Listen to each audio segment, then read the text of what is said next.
27 फरवरी 1931 ईस्वी को इलाहाबाद के अल्फ्रेड पार्क में पुलिस से मुठभेड़ करते हुए पिस्तौल की आखिरी गोली अपनी कनपट्टी पर चला चंद्रशेखर आजाद ने अपने नाम और वचन की सार्थकता को सिद्ध कर दिया था।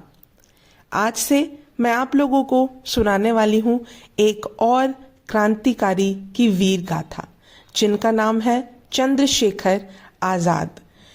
उम्मीद करती हूँ यह भाग भी आप लोगों को बहुत पसंद आएगा। चंद्रशेखर आजाद भारतीय स्वतंत्रता संग्राम के प्रसिद्ध क्रांतिकारी थे। 17 वर्ष की उम्र में चंद्रशेखर आजाद क्रांतिकारी दल हिंदुस्तान रिपब्लिकन एसोसिएशन में सम्मिलित हो गए। दल में उनका नाम क्विक सिल्वर पारा तय किया गया था। पार्टी की ओर से धन एकत्र करने के लिए जितने भी कार्य हुए, चंद्रशेखर उन सब में आगे रहे। सैंडर्स वध, सेंट्रल असेंबली में भगत सिंह द्वारा बम फेंकना, वायसरॉय की ट्रेन बम से उड़ाने की चेष्टा, इन सब के नेता वही थे।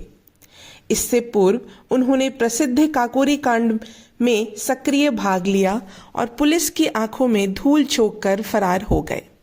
इस बार दल के लिए धन प्राप्त करने के उद्देश्य से वे गाजीपुर के एक महंत के शिष्य भी बने। इरादा था कि महंत के मरने के बाद महंत की सारी संपत्ति दल को दे देंगे। पंडित चंद्रशेखर आजाद का जन्म एक आदिवासी ग्राम भावरा में 23 जुलाई 1906 को हुआ था। उनके पिता पंडित सीताराम तिवारी उत्तर प्रदेश के उन्नाव जिले के बदरका गांव के रहने वाले थे। भीषण अकाल पड़ने के कारण वे अपने एक रिश्तेदार का सहारा लेकर अलीराजपुर रियासत के ग्राम भावरा में जा बसे थे। इस समय भावरा मध्य प्रदेश के झाबुआ जिले का एक गांव था। चंद्रशेखर जब बड़े हुए तो वह अपने माता पिता को बिना बताए बनारस जा पहुंचे। उनके फूफा जी पंडित शिव विनायक मिश्रा बनारस में ही रहते थे। कुछ उनका सहारा लिया और कुछ खुद भी प्रयास किया, जिससे वे संस्कृत विद्यापीठ में भर्ती होकर अध्ययन करने लगे। उन दिनों बनारस में असहयोग आंदोलन की लहर चल रही थी। विदेशी माल ना बेचा जाए, इसके लिए लोग दुकानों के सामने लेटकर धरना देते थे।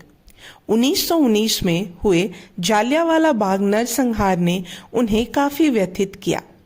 सन 1921 में जब महात्मा गांधी ने असहयोग आंदोलन छेड़ा तो उस समय देश के हजारों युवा आंदोलन में शामिल हुए थे। उन युवाओं के बीच एक 14 वर्षीय किशोर भी आंदोलन में शामिल होकर अंग्रेजों के विरुद्ध नारे लगाते। प्रदर्शन करते हुए गिरफ्तार होकर मजिस्ट्रेट के सामने पेश किया गया था। ये किशोर थे चंद्रशेखर।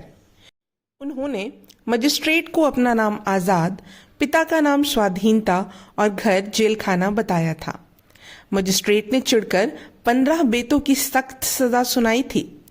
उन बेतों को खाने के बाद वह जियाला किशोर ने केवल बनारस की गली कूचों में बल्कि पूरे देश की आंखों का तारा बन गया था। उसके बाद चंद्रशेखर आजाद उपनाम पा गए थे। यह भाग यही समाप्त होता है। अब हम अगले भाग में जानेंगे उनके परिवार परिचय और जन्म के बारे में। तब तक धन्यवाद।